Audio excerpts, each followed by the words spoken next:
All right, I haven't seen this, so Avengers trailer. yeah, I guess. I guess we'll have to fucking turn the volume up on this a little bit. Well, the studio will be able to watch it on the big screen. Yeah, drop this. All right, Ian. What do you think of the Avengers Infinity War? Well, trailer number 1. All right, so it looks pretty amusing. Pretty amusing. I think so. Understated Ian. That's going to be t-shirt. Let me pick up my mouse here without breaking. How did you drop your mouse? It fell on the floor. Please don't knock the table and have the buzz go. All right, I'm going to start now. All right, so there's a lot of shit going on in that. Someone needs to bring me up to speed. So they're not doing a part 1 and part 2. They are. They are. Okay. So they're filmed it in order, and they're filming part 2 right now, but I don't think they're going to be called Infinity War part 1 and part 2. They might just change it to be like Avengers 4. Okay. Instead. Gotcha.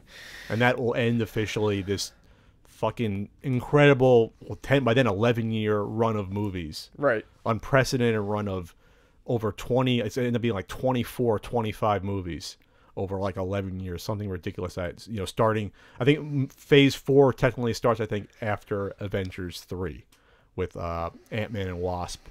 And then next year you have Captain Marvel, like the February after that. Gotcha. You know, and then Homecoming 2 next year, and Avengers 4 in 2019. That's basically what you're looking at coming up. You know, besides, I think then you have Guardians 3. There's like 3 Marvel movies a year, and it might turn to 4 right at this point. But that's where you're at. You're basically at a Marvel movie every 3.5 months on average, which is insane to think about. It's hard for me to say based off that trailer. There's not a ton for me to say. Oh, it's incredible. I mean, there's a lot of stuff coming together. How much time are they gonna give this shit to breathe? They said they I mean, if this doesn't have ample amount of room to breathe, it's not going to be good. They've already said a minimum of 2.5 hours minimum for that. Minimum. Okay. I don't think they're probably gonna go that far above that for a movie like this, because it doesn't matter though, because they'll put this in 5 screens in every theater, and this is gonna make like $2 billion. Sure. This will make more than Star Wars. Like, this will do extremely well. There has been hype for a movie like this, probably besides Star Wars, if you want to throw Lord of the Rings up there as like, wow, we've waited forever to see these sort of movies. But this is beyond Lord of the Rings, and probably even Star Wars at this point, because we've had 2 Star Wars movies in the past, and we're going to have 3 and 4 by the time this even comes out. Right. You know, so, or just that, not the 4th. No, that comes out right after that. But you see what I'm saying, though. Yeah. So this isn't a Marvel BJ, but this is unprecedented in the history of movies. In terms of build up and how they got there, absolutely. Yes. We will never see this probably happen again with this much competence and this much sort of strength of movies. I'm not saying every movie's been perfect, but if you average out all these movies, over 20 movies, the average has been pretty good. Sure. Over this. With some being, you got your Thor 2s where it's like, and your Iron Man 2s where it's like, but then you get some Guardians of the Galaxies and Winter Soldier where it's like, wow, these are excellent fucking movies regardless of whether or not they're associated with a comic book. Right. And even like first Iron Man is still considered one of the best ones, and the first Thor is pretty good, and the first Captain America is pretty good. Yeah. Speaking of Winter Soldier, it was nice to see Bucky. Oh, yeah, of course they get good old Buck in there. You don't notice it, but I actually saw it on a screenshot. You don't notice it the first time through. It was the only thing I'd seen from the trailer. But in the scene with Black Panther walking forward with the troops, in the far background is Bucky and Steve. So that should be pretty exciting. If it looks like Bucky and Steve will be with Black Panther. Well, yeah, the final shot, they're all marching together. Yeah, that looks like, and Falcon and War Machine. That looks significantly. So Rhodey's back. He's got some new spinal cord or whatever, robotic spinal cord. They figured it out. But yeah, like I said, this hasn't been perfect. The first Incredible Hulk movie has almost no bearing on the rest of the universe, besides the same actor for General Ross. That shows up in he shows up in the cameo, at the end of Incredible Hulk when Stark tries to start the Avengers. So it's kind of out of order, those movies, a little bit. And that's the one. Incredible Hulk takes place after Iron Man 2, technically. So they're kind of shifted in the order because it's only after Iron Man 2 where Stark's like, okay, I'm on board with the Avengers, and he's trying to recruit Hulk at the end of Incredible Hulk. But yeah, they didn't sign up Edward Norton for multiple movies. They should have done that. Right. That didn't work out. Edward Norton wanted the film to go in a different direction, and that was Universal. Remember at the time? Remember there wasn't a Marvel Studios yet when those first couple came out. It didn't happen until a couple years later, where they said, "Okay, we're going to be doing this ourselves." As much as I like Ed Norton, I feel like Ruffalo fits the. Ruffalo's been fine. Fits the bill just fine. I think that Incredible Hulk movie is pretty good. Still, you go back and watch, like, okay, there's some interesting stuff in here, and it does still fit in, even though it's like the redheaded stepchild of that series. I haven't seen it. You haven't seen it, okay? Oh no, I'm just saying, like in his bit parts that I've seen him in. Oh, okay, well, it's just interesting because maybe people forget that came out, right after Iron Man did. Yeah. Incredible Hulk. And people are like, oh, they kind of forget that. It was the first time you had you get these cameo scenes. First, you have Nick Fury and Iron Man, and then and then in the Incredible Hulk, you have Tony coming up to Ross, General Ross, Thunderbolt Ross. But yeah, and they didn't re-sign Terrence Howard as Rhodey. You lost out on a good actor, but the replacement's fine. And they moved on, and we don't care anymore. It's been so long. So like I said, it hasn't been perfect, but for the most part, they've done their thing. Yeah, Edgar Wright was thrown off by Ant-Man, but they had the vision to get here, and they couldn't afford to have a fucking Batman v Superman along the way.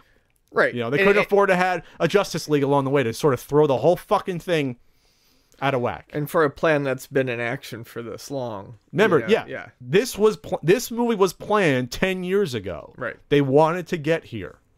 They wanted to get to Thanos. That's the difference between something like this and the DCEU, where they wanted to get to, a flashbang real quick. Yeah. So I can get over the fact that maybe, Thanos doesn't look exactly the same he did in the cameo of Avengers 5 years ago.